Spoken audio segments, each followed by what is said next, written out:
کافر کو چھوڑ دیں گے لیکن گستاخ کو نہیں چھوڑا جائے گا. یہ محبت ہوتی ہے, یہ غلامی کا شرف ہوتا ہے.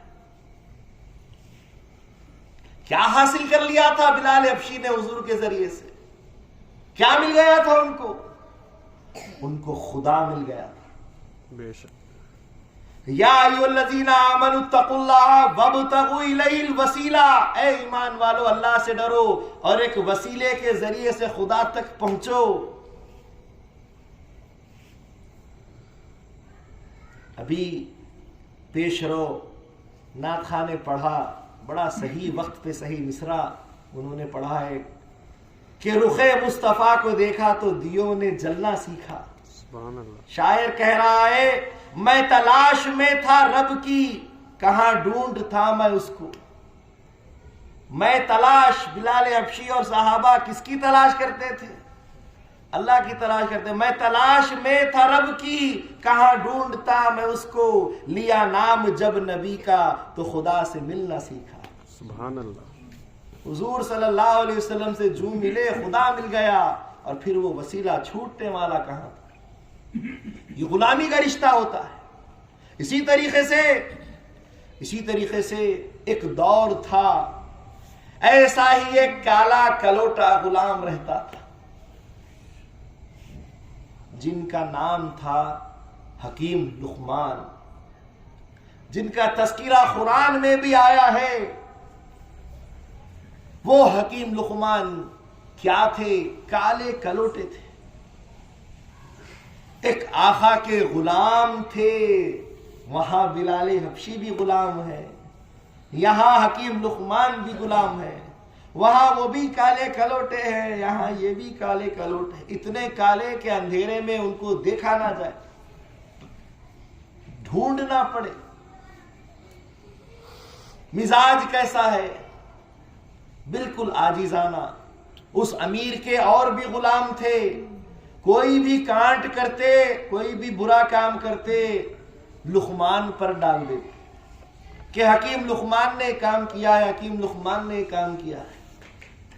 آقا کے باغ تھے, ان باغوں میں سیب لگا کرتے تھے. آقا سیبوں کا بیپار کرتا تھا.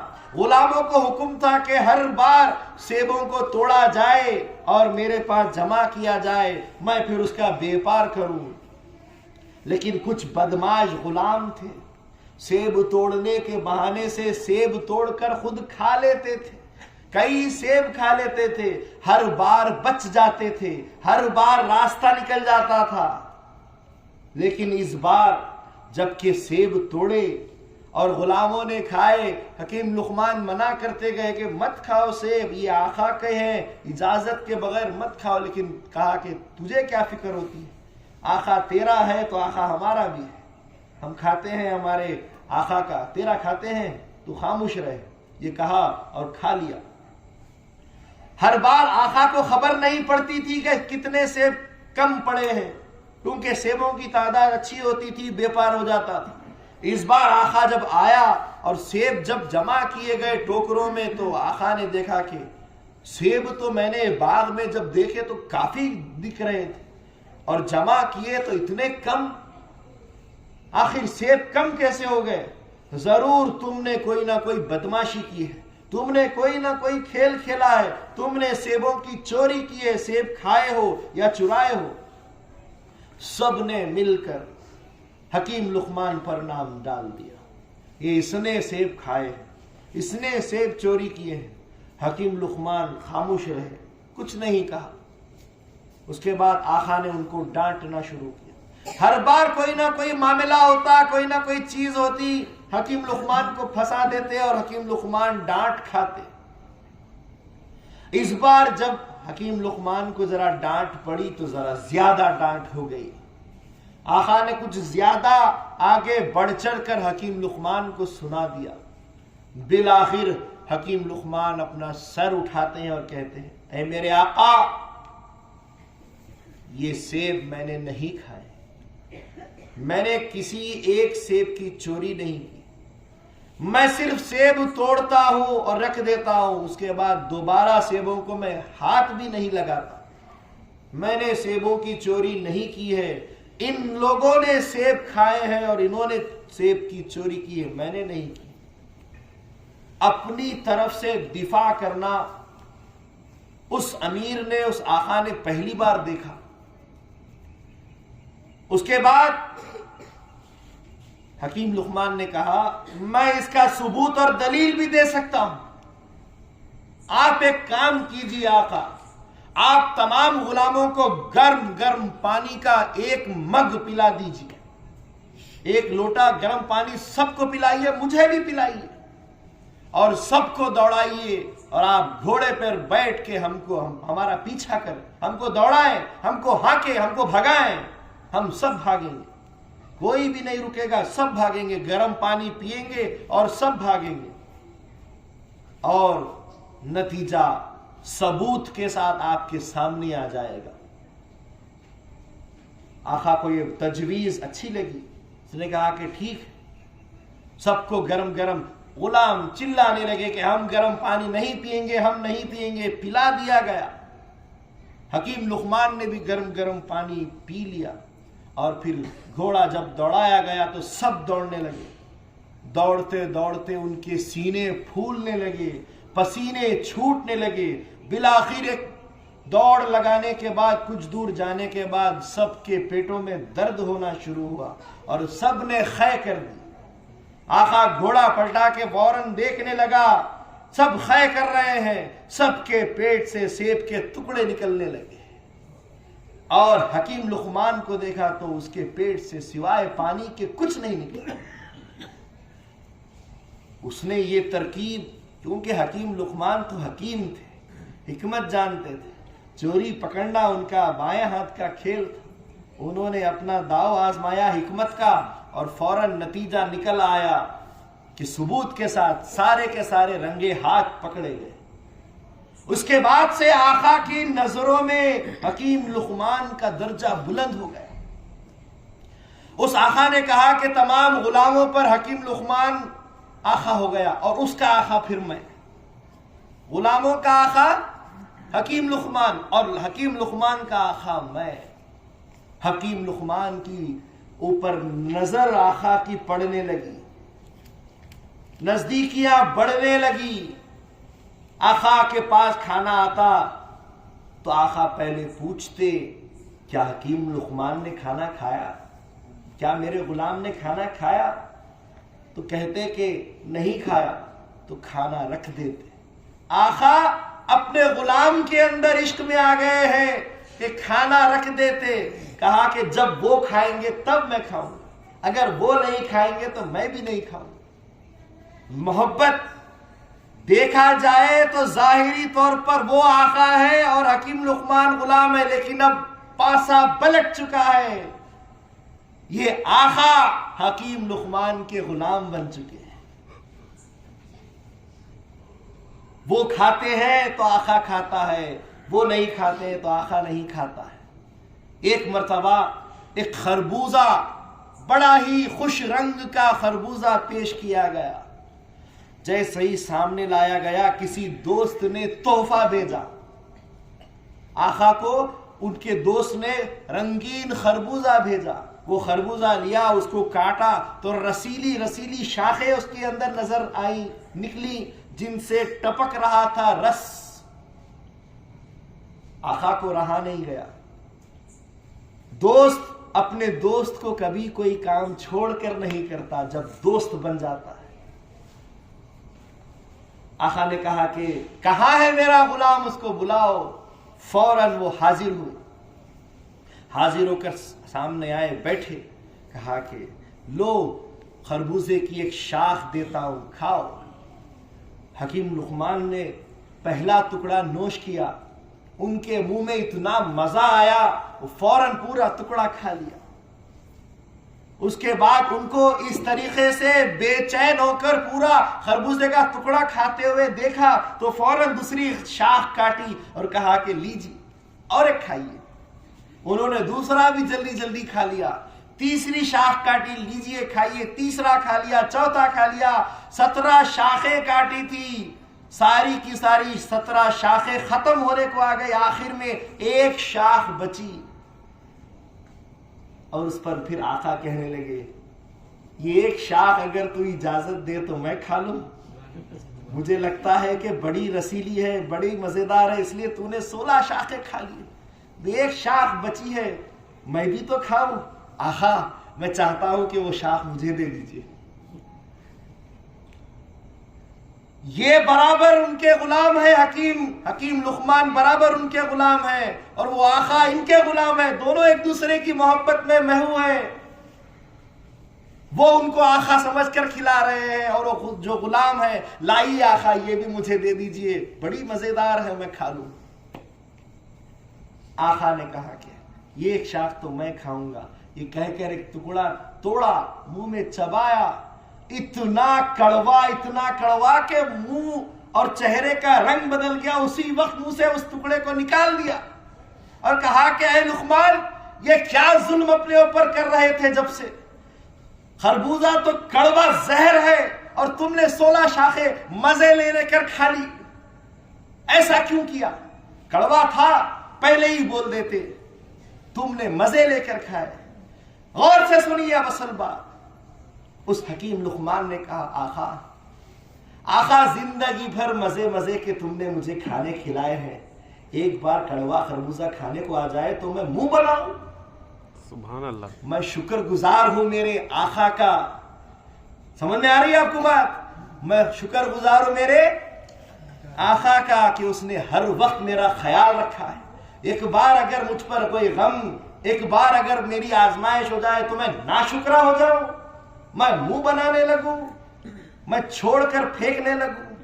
مجھے تیرا ہر فعل جو محبت کا ہے وہ بھی قبول ہے، تیرا ظلم بھی قبول ہے، تیری محبت بھی قبول ہے، تیری نفرت بھی قبول ہے، تیری میٹھا پن بھی قبول ہے، تیرا کڑوا پن بھی مجھے قبول ہے۔ یہ ہوتا ہے ایک آقا اور ایک غلام کا رشتہ۔ رسول پاک صلی اللہ علیہ وسلم آقا ہے، بلال حبشی ان کے غلام ہیں، ان کے اندر کیسی محبت ہے دیکھیے، فدائی ہونا چاہیے، کیونکہ رسول اللہ صلی اللہ علیہ وسلم وسیلہ ہے۔ حالانکہ حکیم لقمان خود ایک مقام رکھتے ہیں، لیکن غلام اور آقا کا جو معاملہ ہے، اس رشتے کو جو حکیم لقمان نے نبھایا ہے وہ شاید کہ کوئی غلام ہو کر نبھا سکتا۔ یہ رشتہ ہونا چاہیے اپنے مرشد سے، اپنے مرید کا۔ تو حاضرین گرامی، رسول اللہ صلی اللہ علیہ وسلم کیا دے رہے تھے؟ صحابہ میں خدا کا نام دے رہے تھے۔ کیسے دے رہے تھے؟ علم خداوندی پہنچا رہے تھے، دین خداوندی پہنچا رہے تھے، کلام خداوندی پہنچا رہے تھے۔ خدا کے کلام سے، خدا کے دین سے، خدا کے علم سے، علم لدنی، علم سینہ، علم فیض، علم روحانیت، وہ علم دے رہے تھے۔ تبھی تو اللہ نے فرمایا یرفع اللہ الذین آمنوا منکم، تم میں سے اللہ تبارک و تعالی درجات کو بلند کرتا ہے ایمان والوں کے، والذین اوتوا العلم درجات، اور علم والوں کے۔ جہاں ایمان کا معاملہ آیا وہاں علم کوئی دنیاوی علم نہیں ہو سکتا، وہ دینی علم ہوگا۔ اور اسی طریقے سے رسول پاک صلی اللہ علیہ وسلم حدیث میں فرماتے ہیں من خرج فی طلب العلم فہو فی سبیل اللہ حتی یرجع، جو کوئی علم کی تلاش میں نکل جاتا ہے وہ اللہ کے راستے میں ہوتا ہے یہاں تک کہ واپس لوٹتا ہے۔ آخر وہ کون سا علم ہے کہ جو نکلا تو وہ اللہ ہی کے راستے میں رہا؟ وہ علم کون سا علم ہو سکتا ہے؟ اللہ کا علم، جو اللہ کو حاصل کرنے کے علم کے وجہ نکلے، اس علم کی طلب میں نکلے تو وہ اللہ کے راستے میں ہوتا ہے۔ جو کوئی اللہ کو حاصل کرنے کے لیے ہجرت کرے، وہ گھر سے نکل جائے اللہ کے لیے، اللہ کے علم کے لیے، وہ اللہ کے راستے میں ہوتا ہے۔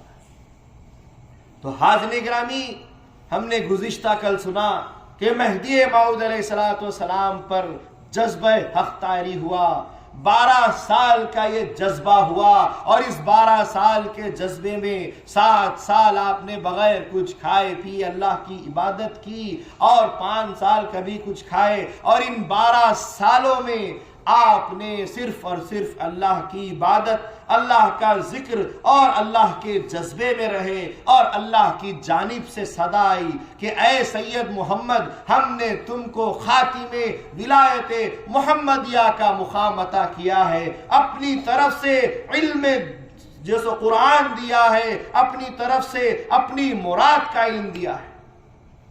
تم مراد اللہ کا علم حاصل کر چکے ہو، تم قرآن کے رموز کا علم حاصل کر چکے ہو، ہم تم کو علم دے رہے ہیں۔ اللہ تعالیٰ مہدی موعود علیہ السلام کے سینے مصفہ میں، قلب مصفہ میں اور ذکر سے جلا بخش رہا تھا۔ وہ نور کا سینہ اور نور والا، نور پہ نور منور کیا جا رہا تھا، اس میں اور تجلیات خداوندی بسائے جا رہے تھے۔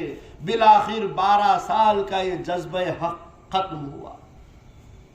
مہدی موعود علیہ السلام ہوش میں آئے، اور ان کے ہوش میں آنے پر لوگوں میں بات پھیلی، جونپور میں بات پھیلی کہ مہدی موعود علیہ السلام ہوش میں آ گئے ہیں۔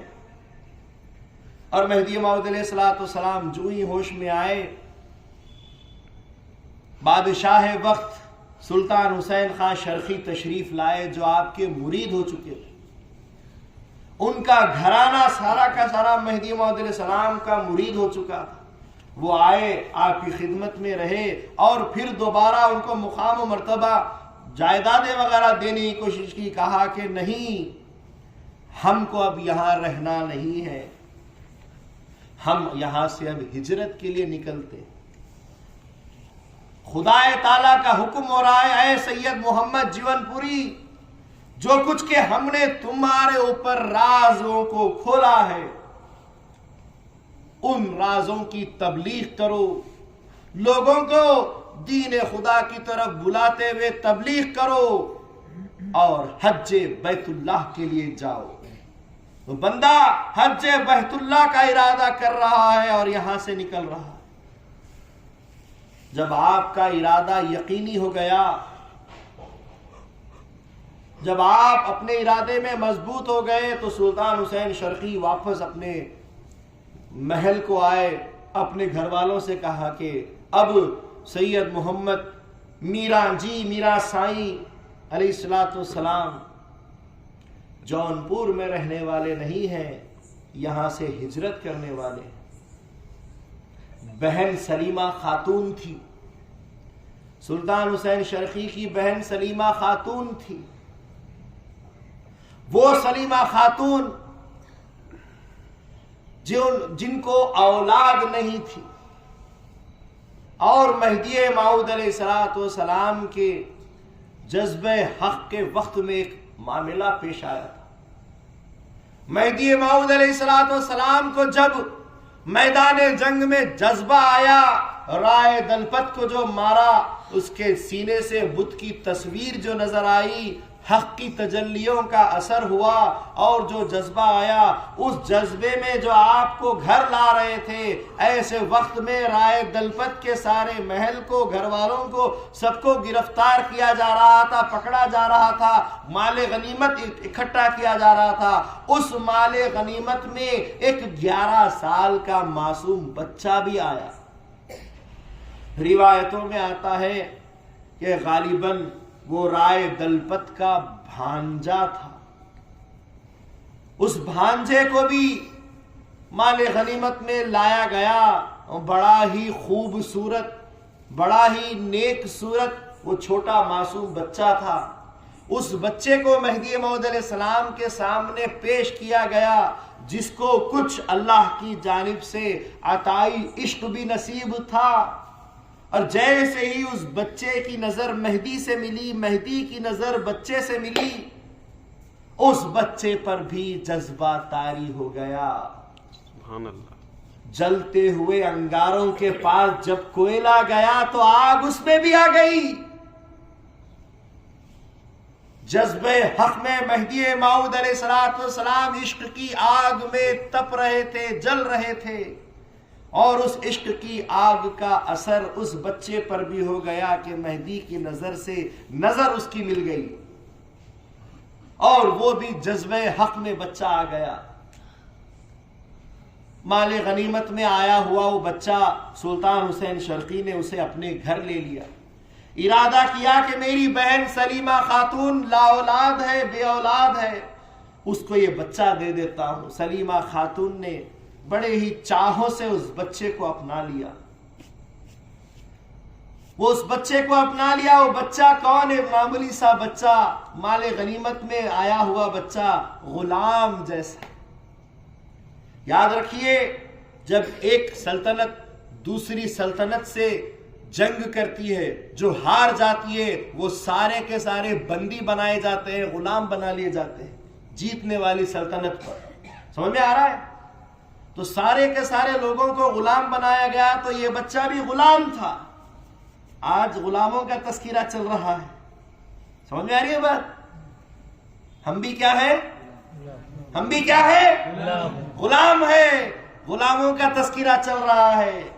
وہ چھوٹا سا معصوم بچہ جس کا نام غلام ہے، وہ تو بہت خوش ہو گئے ہوں گے، غلاموں کا تذکرہ چل رہا ہے۔ وہ چھوٹا سا معصوم بچہ جو غلام ہے، سلیمہ خاتون نے اسے اپنی اولاد کی طرح اپنا لیا۔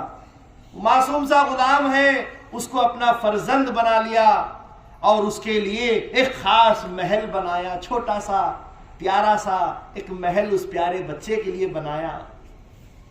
روایت میں آتا ہے کہ اس پیارے بچے کا نام دلاور رکھ دیا، اس پیارے بچے کا نام دلاور رکھ دیا، اور اس کے بعد اس بچے کے لیے کھیلنے کی چیزیں، بکریاں، جانور، خرگوش، جس سے اس کا دل بہل جائے وہ ساری چیزیں، اور اس کی خدمت کرنے والوں کو ساتھ میں لگا دیا۔ لیکن اس بچے پر نظر مہدی سے وہ فیض خداوندی حاصل ہو چکا تھا کہ جس کی وجہ سے اس کا دل، دماغ، نظر کسی دنیا کی چیز پر نہیں جاتی تھی۔ اس بچے کے دل میں بھی وہ چنگاری لگ گئی تھی۔ مہدی موعود علیہ السلام فرماتے ہیں کہ خدا کے عشق کا معاملہ ایسا ہوتا ہے، ایک چنگاری لگنی چاہیے اور آگ لگ جائے۔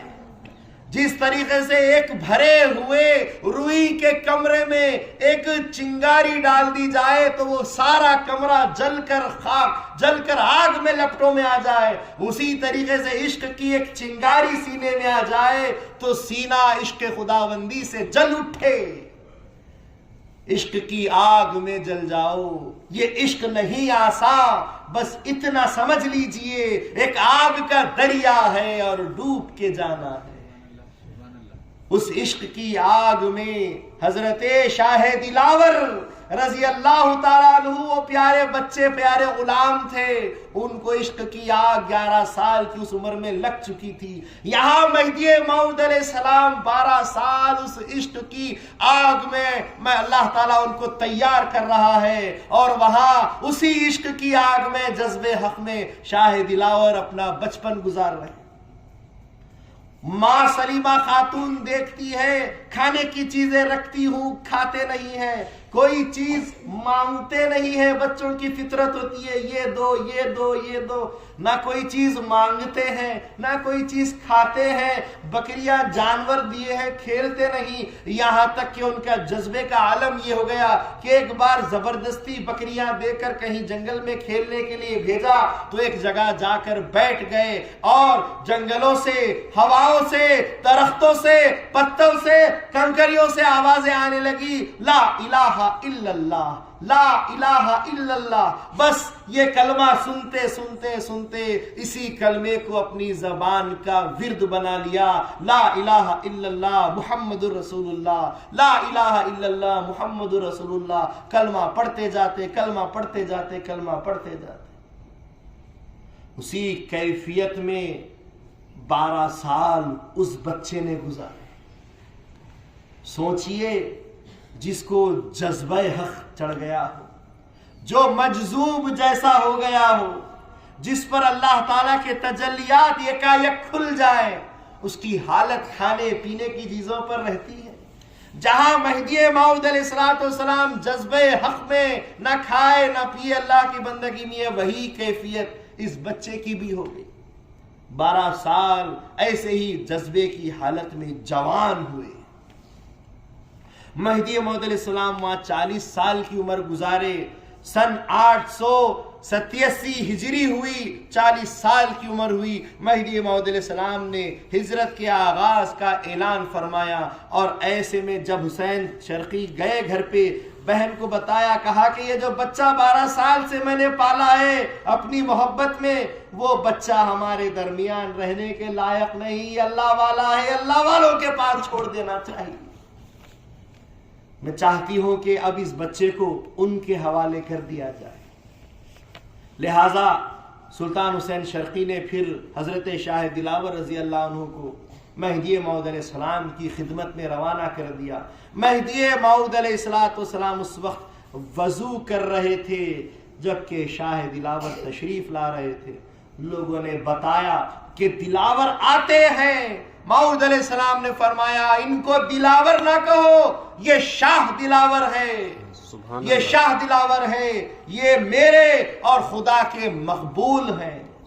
مہدی موعود علیہ السلام وضو سے فارغ ہوئے، 2 رکعت نماز پڑھی اور شاہ دلاور کو اپنے نزدیک بلایا، ان کے ہاتھ پر اپنا ہاتھ رکھا، فرمایا لا الہ الا اللہ مرید ہو جاؤ، لا الہ الا اللہ مرید ہو جاؤ، لا الہ الا اللہ مرید ہو جاؤ، اور پھر اپنے ہاتھ پر ان کا ہاتھ رکھا، لا الہ الا اللہ مراد اللہ ہو جاؤ، لا الہ الا اللہ مراد اللہ ہو جاؤ، لا الہ الا اللہ مراد اللہ ہو جاؤ۔ بس یہ 3 بار کہنا تھا۔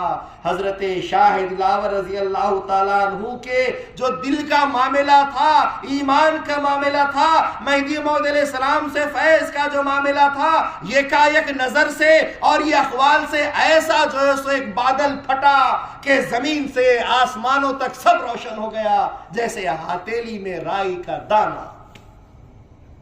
حضرت شاہ دلاور رضی اللہ تعالیٰ عنہ کو یک جذبہ، اب اس کے بعد ایک اور جذبے کا مقام، سیڑھیوں پر آگے سیڑھیاں چڑھتے جا رہے، ایک جذبے کے بعد ایک اور جذبہ ان کو عطا ہوا۔ اسی جذبے میں مگن ہوتے ہوئے، محو رہتے ہوئے، مزے لیتے ہوئے مہدی موعود علیہ السلام کے ساتھ ہجرت کرنے کو تیار ہو گئے۔ مہدی موعود علیہ السلام نے ہجرت کا آغاز فرمایا۔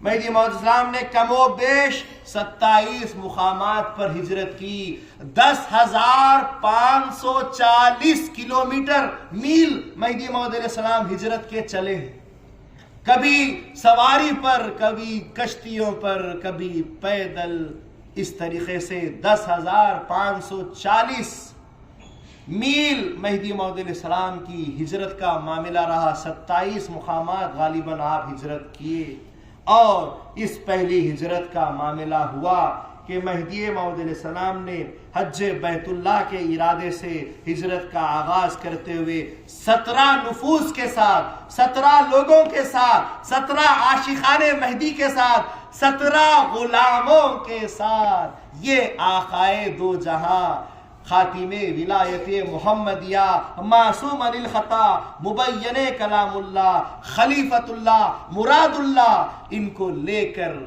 جونپور سے سب سے پہلے داناپور آتے ہیں۔ داناپور جونپور سے 170 میل کے فاصلے پر ہے۔ 170 میل کا فاصلہ طے کرتے ہوئے داناپور آتے ہیں، اور داناپور میں آنے کے بعد جب ایک خیمے کے اندر، ایک مصنوعی جھوپڑے کے اندر وہاں قیام پذیر ہوتے ہیں، بی بی مہدی موعود علیہ السلام سے عرض کرتی ہیں کہ میرا جی بار بار آواز آتی ہے، سفر میں بھی بار بار آواز آ رہی تھی، ہاذا مہدی، ہاذا مہدی۔ جب آپ چلتے وہاں کی ہوا پکارتی، کنکریاں پڑتی، درختوں سے آواز آتی، ہاذا مہدی، ہاذا مہدی۔ بندی سنتے جاتی، بندی کیا ہے؟ غلام ہے، باندھی ہے آقا کی، جو رات بھر آپ خورا پکڑے ہوئے کھڑی رہی، اور جن کی اس خدمت کی وجہ سے موعود علیہ السلام نے دعا دی کہ اللہ تم کو اپنے دیدار سے سرفراز فرمائے، وہ غلام بندی مہدی موعود علیہ السلام کی بی بی، ہم مصدقوں کی ماں بی بی لہدادی رضی اللہ تعالی عنہ عرض کرتی ہے خیمے کے اندر کہ میرا جی بار بار آواز آ رہی ہے، ہاذا مہدی ہاذا مہدی، یہ مہدی ہے یہ مہدی ہے، الہام ہو رہا ہے کہ اے بی بی تمہارے شوہر کو ہم نے مہدی موعود بنایا ہے، آپ کی ذات مہدی کی ذات ہے، بار بار یہ بات آ رہی ہے۔ بندی آپ کے سامنے عرض کرتی ہے، حضرت مہدی موعود علیہ السلام ساری باتیں سنتے ہیں اور سننے کے بعد فرماتے ہیں بی بی بندے کو بھی اللہ کی طرف سے بار بار الہام ہو رہا ہے، بار بار اللہ کی طرف سے اعلان ہو رہا ہے، اے سید محمد ہم نے تم کو مہدی موعود بنایا ہے، وہ وعدہ والا مہدی جس کا وعدہ رسول اللہ نے فرمایا ہے، وہ مہدی موعود ہم نے تم کو بنایا ہے، ہم نے ولایت کا بار تمہارے کاندھوں پر رکھا ہے، ولایت محمدیہ کا خاتم تم کو بنایا ہے، اپنے دین کا ناصر تم کو بنایا ہے، اپنے قرآن کا مبین تم کو بنایا ہے، دین تم پر ختم ہوگا جیسا کہ رسول صلی اللہ علیہ وسلم پر شروع ہوا ہے، مجھے بھی بار بار الہام ہوتا ہے، بندہ ضبط کر رہا ہے، صبر کر رہا ہے، ابھی بھر رہا ہے، وقت آئے گا تو اس کا اعلان کیا جائے گا، وقت آئے گا تو اس کا ظہور ہوگا، اس کا اظہار کیا جائے گا۔ بی بی نے جب جان لیا کہ واقعی جو بات ہو رہی ہے وہ سچ ہے، کہ آقا کو بھی وہ بات ہو رہی ہے، بی بی کھڑی ہوئی اور دونوں قدموں کو مہدی موعود علیہ السلام کی تھام لیتی ہے اور روتے روتے عرض کرتی ہے کہ آقا اگر اس بندی سے کوئی غلط کام، کوئی بھول چوک، کوئی سرزنش ہو گئی ہو تو واسطے اللہ کے معافی مانگتی ہے یہ بندی، اور آپ کی مہدیت کی بندی تصدیق کرتی ہے، آپ مہدی موعود ہے، میں ایمان لاتی ہوں اور آپ کی مہدیت کی تصدیق کرتی ہوں۔ سب سے پہلی خاتون رسول حضرت مہدی موعود علیہ السلام کی بی بی لہدادی رضی اللہ تعالی عنہا ہوئی ہے، جیسا کہ سب سے پہلی خاتون رسول اللہ صلی اللہ علیہ وسلم کی بی بی خدیجہ الکبریٰ رضی اللہ تعالی عنہا ہوئی ہے۔ وہ ام المومنین ہے، یہ ام المصدقین ہے، وہ پہلی خاتون ایمان لانے والی، یہ پہلی خاتون تصدیق کرنے والی، یہ بی بی ہماری ماں ہے جنہوں نے سب سے پہلے ایمان لایا۔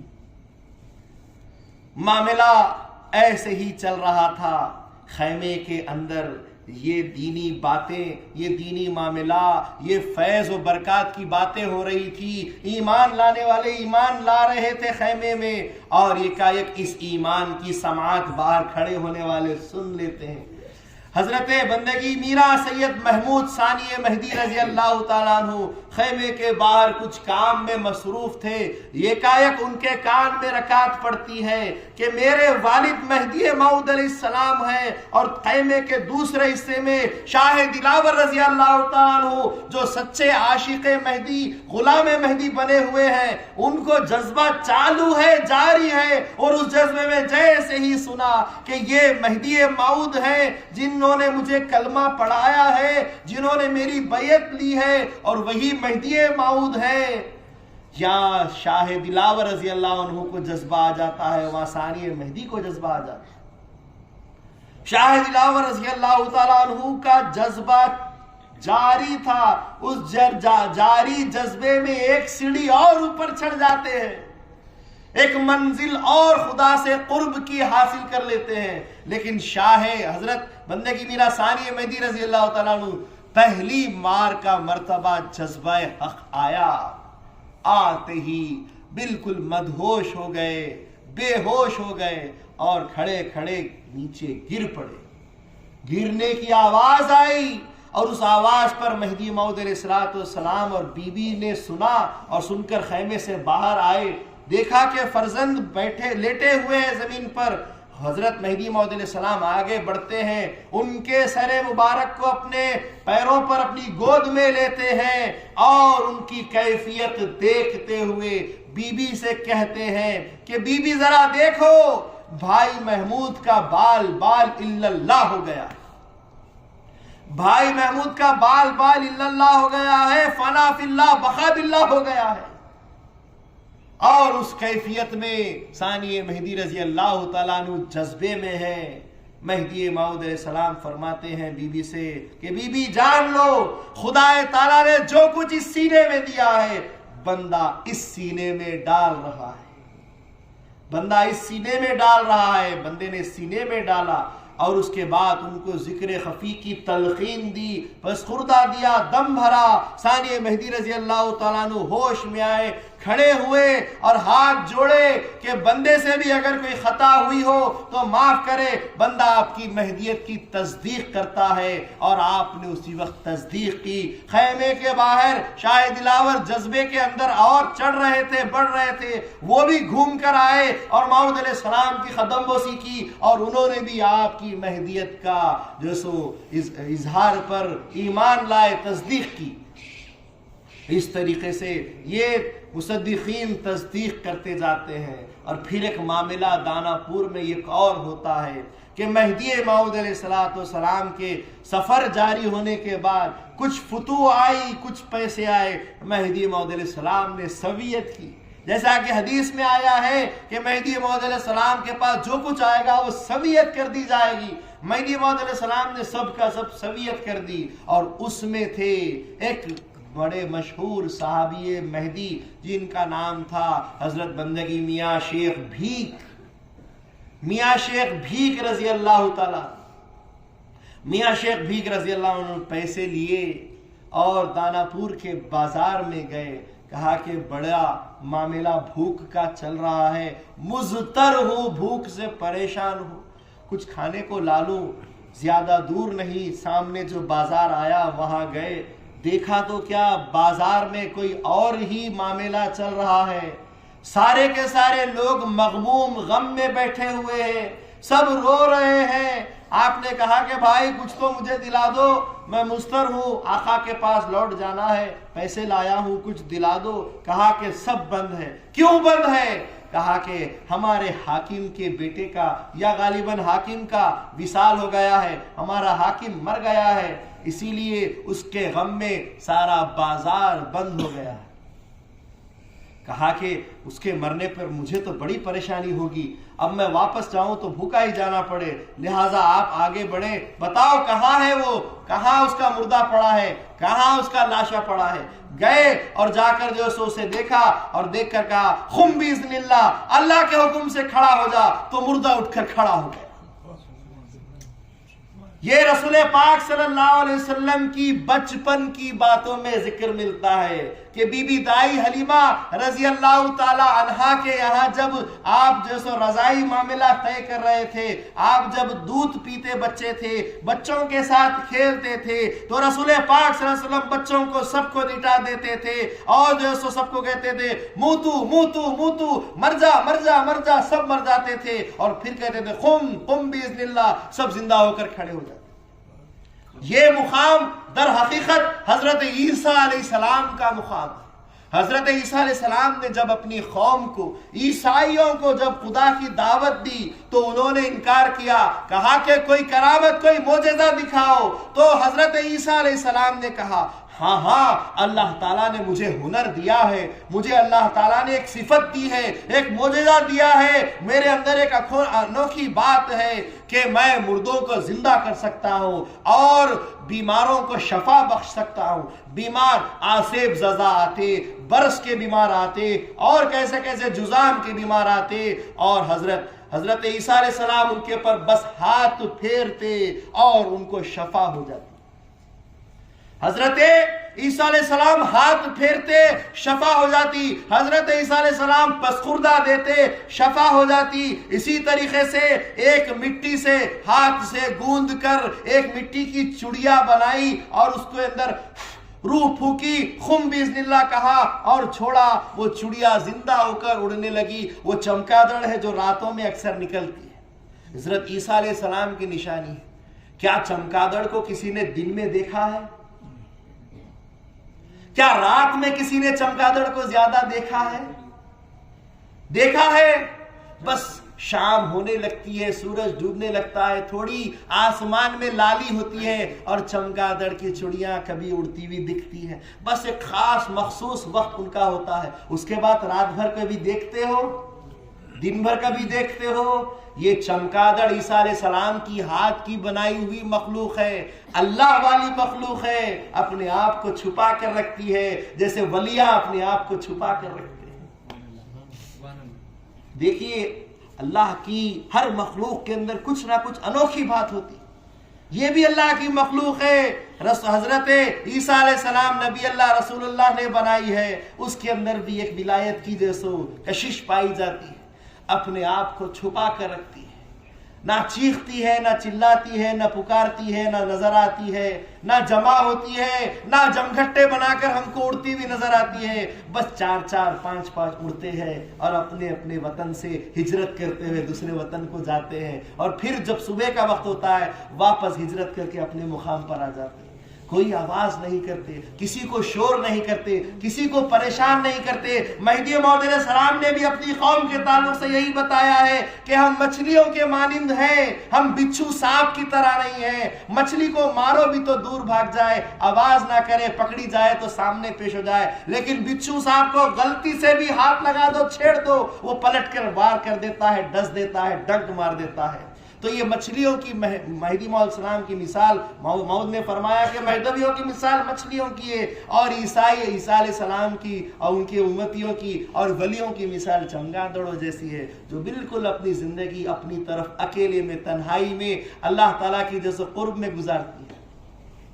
تو یہ عیسیٰ علیہ السلام ایسے ہی اٹھاتے اٹھاتے پھر خبروں کے پاس چلے گئے، اپنی امت کو دکھایا کہ نہ صرف چڑی کو زندہ کر سکتا ہوں، بیماروں کو اچھا کر سکتا ہوں، گڑے مردے کتنے بھی پرانے ہو ان کو زندہ کر سکتا ہوں. یہ کہتے ہوئے کہ خبر کے اوپر ہاتھ مارا اور کہا کہ قم باذن اللہ. خبر سے مردہ اٹھ کر کھڑا ہو گیا، اپنی تاریخ بیان کرنے لگا کہ میں فلاں سال میں زندہ تھا. دوسرا مردہ نکلا، فلاں میں سال میں صدی میں زندہ ہوا کرتا تھا. ایک پھر مردے کے اوپر ہاتھ مارا، قم باذن اللہ کہا. وہ جب کھڑا ہوتے چلا گیا پہاڑ کی طرح آدمی لمبا ہو گیا، جس کی لمبائی 60 فٹ تھی وہ کھڑا ہوا، ہیکل کا ہیکل، اتنا بڑا انسان، ٹاور سے بھی زیادہ، 100 منزل کے قریب آدمی. وہ آدمی کھڑا ہوا، اس نے کہا میں حام علیہ السلام ہوں، میں نوح علیہ السلام کا بیٹا حام علیہ السلام ہوں، میں ہزاروں سال پرانا انسان.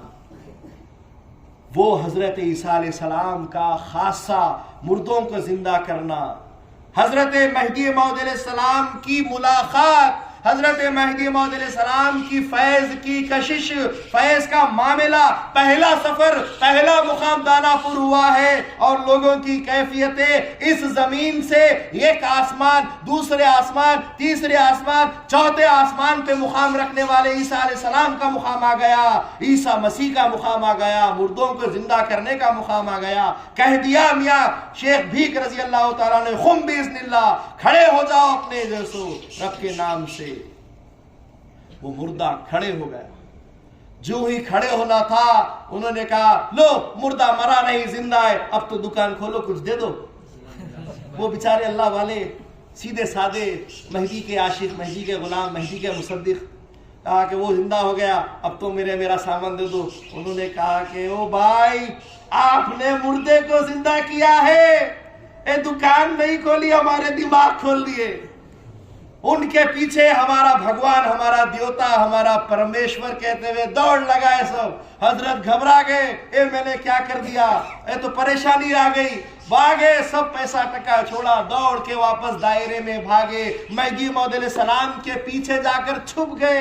مہدی موعود علیہ السلام کے دامن کو پکڑ لیا کہ آقا ایسا معاملہ ہو گیا ہے، اب کیا کروں، کیا ہو گیا؟ کہا کہ ایسا مردے کو میں نے زندہ کیا. مہدی موعود علیہ السلام نے پلٹ کر دیا، کیوں کی ایسی آپ نے حرکت، کیوں آپ نے ایسا کام کیا؟ کہا کہ معاملہ دیکھا، منہ سے نکل گیا اور ایسا ہو گیا. ٹھیک ہے میرے پیچھے چھپ جاؤ. مہدی کا فرمان دیکھو، کچھ بھی کر لو میرے پیچھے چھپ جاؤ. ایسا فرمان ہے، اپنے غلاموں کو کیسا بچاتے ہیں، اپنے غلاموں کو کیسا چھپاتے ہیں، اپنے غلاموں کی نیا کیسے پار کرواتے ہیں. کہا میرے پیچھے اے میرے پیارے غلام چھپ جا. حضرت میاں شیخ بھیک رضی اللہ تعالیٰ عنہ مہدی موعود علیہ السلام کے پیٹھ کے پیچھے چھپ کر کھڑے ہو جاتے ہیں، اور لوگ تعداد میں بھرے آتے ہیں اور آوازیں لگاتے ہیں، ہمارے آقا کا ہے، ہمارے آقا کا ہے. وہ دوڑ کے آئے ہیں، ہمارے دیوتا ہے، انہوں نے مردے کو زندہ کر دیا ہے، ہم کو وہ چاہیے، دے دیجئے. مہدی علیہ السلام فرماتے ہیں کیا ہو گیا؟ کہا کہ زندہ کیا ہے. کہا کہ مرے بھی کبھی زندہ ہوتے ہیں، پہلے ذرا جاؤ دیکھو، وہ اگر جو سو زندہ ہو تو آنا، مرے تو مرے ہی ہوتے ہیں. مہدی موعود علیہ السلام کا مقام دیکھیے، جہاں یہاں پر شیخ بھیک نے مردے کو زندہ کیا، وہاں مہدی موعود علیہ السلام نے پھر زندے کو واپس مردہ کر دیا. مہدی موعود علیہ السلام کے لیے یہ رسول اللہ صلی اللہ علیہ وسلم کے کوئی بڑی چیز نہیں ہے. حضور بچپن میں وہ کام کرتے تھے، مہدی موعود علیہ السلام نے غلطی کو واپس ڈھانپنے کے لیے وہ کام کر دیا. کہا کہ ایسی غلطی آئندہ نہیں ہونی چاہیے. ہمارا مذہب کرامتوں والا، دکھانے والا، اچنبے میں ڈالنے والا مذہب نہیں ہے. ہم کرامتوں کے مذہب کو نہیں لائے ہیں، ہم آنکھوں والا مذہب لائے ہیں. یہ سارے معاملات مہدی موعود علیہ السلام کے لیے کرامت کوئی چیز نہیں ہے. مہدی موعود علیہ السلام رسول پاک صلی اللہ علیہ وسلم مردے کو زندہ اور مار دیے. مہدی موعود علیہ السلام نے بھی کیا. حضرت عیسیٰ علیہ السلام شفا کر دیتے تھے. رسول پاک صلی اللہ علیہ وسلم کے زمانے میں ایک صحابی چھت سے گر گئے، پیر ٹوٹ گیا، دواخانے حکیم کے پاس نہیں لے گئے، حضور کے پاس لے گئے. یا رسول اللہ پیر ٹوٹ گیا ہے. حضور نے ہاتھ لیا، پھیرا، پیر ٹھیک ہو گیا. بدر کے میدان میں زخم کھا کھا کر صحابہ حضور کے پاس آتے، یا رسول اللہ زخم ہو گئے. حضور اپنا لعاب لگا دیتے، زخم اچھے ہو جاتے تھے. حضرت علی رضی اللہ تعالیٰ عنہ خیبر کا دروازہ اکھاڑنے والے، وہ آنکھوں کے بیمار تھے. کہا کہ نظر نہیں آ رہا ہے، میں نہیں جا سکتا جنگ میں. حضور نے فرمایا آؤ، اپنا لعاب لگایا، آنکھیں اچھی ہوگی، جاؤ فتح ہو جائے گی. اس پس خردے کا اثر کہ خیبر کا وہ دروازہ جس میں سے ہاتھی جاتا تھا، ایک ہاتھ سے دروازہ اکھاڑ کر پھینک دیا. یہ مقام فیض کا ہے. حقیقت میں یہ مقام فیض کا ہے، اور فیض کے لیے متصل ہونا ضروری ہے. وَابْتَغُوا إِلَيْهِ الْوَسِيلَةَ، اللہ تک اس وقت تک نہیں پہنچ سکتے جب تک کہ کوئی وابستہ، کوئی فیض دینے والا، فیض جذب بخشنے والی ذات حاصل نہیں ہو. مہدی موعود علیہ السلام نے پھر ان کو پیچھے کیا، ان کو واپس کیا، اور کہا کہ تنبیہ کی آئندہ ایسا کام نہیں ہونا چاہیے. اور صوم وصال رکھا، ایک ساتھ 3 دن کا، ایک افطار پر 3 دن کا روزہ رکھا. اور ان 3 دن کے روزے میں دن اور رات کے پہروں میں مہدی موعود علیہ السلام اللہ سے دعا پر دعا کرتے کہ اے باری تعالیٰ، میری اس امت مہدویہ کو، اس امت مسلمہ کو جو میرا دامن پکڑ رہی ہے، تو ان کو کرامتوں کی ملامتوں سے آزاد رکھ. ان کے اندر کرامتیں مت ڈال، ان کے اندر کرامتیں مت ڈال. اس کرامت کو منع کرنے کے لیے آپ نے روزے رکھے. معاملہ ہوا. پھر مہدی موعود علیہ السلام نے دیکھا کہ چلیے خدا کا حکم ہوا ہے، ہم چلتے ہیں. شاہ دلاور رضی اللہ تعالیٰ عنہ سن کر کہ مہدی ہجرت کے لیے نکل رہے ہیں، وہ غلام، وہ عاشق مہدی اٹھنے لگے تو پیروں میں سے جان جا چکی تھی. پیر جیسا کہ آپ لوگ اتنی دیر سے بیٹھے ہیں، بہت ساروں کے پیر آ گئے، مونگیا نہیں آئے، بھیجو تھوڑی، مونگیا آ گئے نہیں آ گئے، بس پیروں میں شل آ گئے. حضرت شاہ دلاور رضی اللہ تعالیٰ عنہ اٹھ نہیں پا رہے تھے، بڑی کوششیں کی اٹھنے کی، نہیں اٹھ پائے. بالآخر مہدی موعود السلام نے فرمایا کہ ان کو دانا پور کی مسجد دراج میں، میاں دراج جہاں رہتے ہیں ان کے ساتھ چھوڑ دو، اور یہیں پر ان کو رکھ دیا گیا. ان کے اندر اب اتنا زیادہ جذبہ آگے بڑھ گیا ہے کہ برتن چھوٹا ہے، ظرف بڑا ہے، ابھی سنبھالنے کے لیے وقت لگے گا، اسی لیے ان کو یہیں رکھو اور ہم آگے نکلتے ہیں. شاہ دلاور کو وہیں چھوڑ دیا گیا، اور مہدی موعود علیہ السلام ہجرت کے لیے پھر وہاں سے کالپی پہنچتے ہیں، جو 370 میل کے فاصلے پر. پہلا مقام